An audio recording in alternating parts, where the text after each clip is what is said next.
Good evening again, Professor Burns and Dr. Leung, Professor Cecilia Chen, and the other people I don't yet have time to introduce to. But my good evening to Andrea and Joseph, who else? Luke and James, and who else did I forget? Henry, everybody, yeah.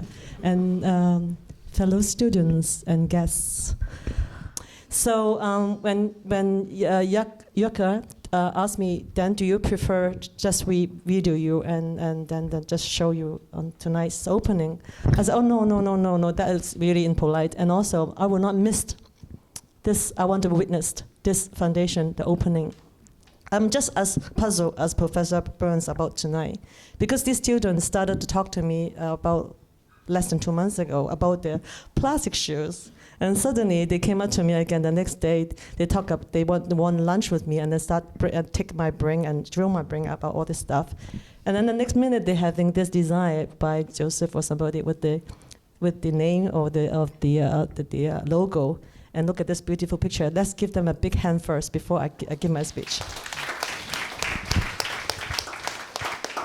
So how do I begin? Actually, it's true, when Andre came to me, asked me to give a bit of advice to his project that was been done on plastic shoes, and he found that by helping or telling the people in Cambodia to make shoes out of plastic would be a recycling project, also able to help them to get away from infection from the earth and the soil.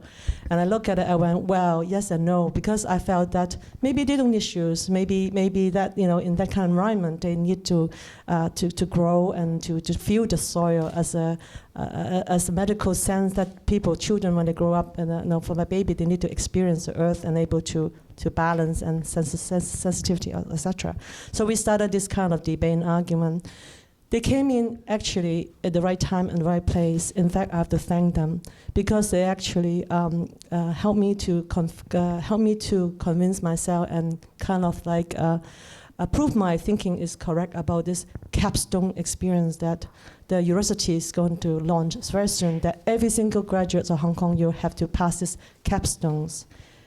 And then they start telling us, the teachers, to write down all these credits and how many hours and how you should have a employer there to give you the assignment. And when this is not a capstone, capstone is supposed to be something more bigger than that, So this student came to me, and they are in front of me as what I'm thinking of a capstone. And I actually been teaching in Hong Kong U for 20 years. At first time I felt that for all the past, as teacher, we always have to give, provide, deliver, and expect it from the students. And then they graduate, and then they're gone. They never come back to me. I felt really sad for 20 years. Until they came to me, and I felt, the first time I felt I have received something. If this is something very important, you know what that is? I felt I have received some passion, and I've received some social responsibilities from these guys, and I see the future. Then I said to them, well, if you want to launch a project in Cambodia again, I'm planning to do an internship through my course, Nutrition and Public Health. We can go to Cambodia as one example to help to do the nutrition assessments. However, I don't want to go there to explore them. We don't want to go there just to study. We don't want to go there to just to teach them English. We don't want to go there because we make us feel with a Christian heart that we feel good about ourselves. We don't want to go there to give them money because we want to pay the tax, kind of exemption. We don't want to go there to feel that, well, it's a good place for holiday. When you go there to do your project, whatever you do, whatever you try to empower them, we don't just want to go there and empower them to build a house, build shoes, and leave.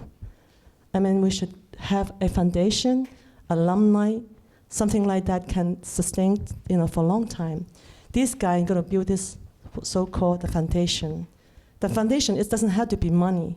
If you have money without the people, that's not going to work, So we hope through their spirit, through their initiative, from this foundation, and then the people from Hong Kong universities or other university, actually we have people from Polytechnic, right? Joseph from Polytechnic. So we want people from universities in Hong Kong or in the world to see this unlimited institutes, because we start talking and blah, blah, blah. We might able to help people to make films themselves, buy a piece of land and help the, whatever dream that we were dreaming. But it's not just dream. When you come together to work together, the dream will come true. And so I think this is why they call it, we call it Unlimited Institutes, right? So they're the one that designed it. So come back to my saying is, we hope, different from other NGO foundation, we hope different from other kind of universities association or some excuse to do an internship. We hope this is really a foundation where university students that after they graduate is one of the only very interesting thing that hold them back as alumni, that they will come back or that they will continue to carry the missions and the visions. I think so far we have two aims. Big aim is to kind of empower the underprivileged so they can help themselves to build a better life. But I like the second mission better, because I found that to provide these social responsibilities so our students can have some opportunity to go through this experiential learning in life. As Professor Wen just mentioned, in fact, we think we're going there to give them some help. In fact, it is very important, it's very opportunity for us to go there to experience things, to learn about life. I mean, the children are so beautiful, and maybe when if we do go there, have this opportunity, we can learn about real life, real nature, and through that, because it's what we call lawless exchange. For that, I think it's wonderful opportunity for them to give us these opportunities to search, and etc. So from here, I hope you can join this institution, and to have a dream come true. And at the end, I want to quote some guys, Kimby, he's saying that everyone has to have a dream, and if you come together, that will really make things to work. So from here, now I know I don't have enough time to keep on talking, so hopefully we can see each other more in the future and talk about more. So that's all I have to say. Thank you very much for tonight.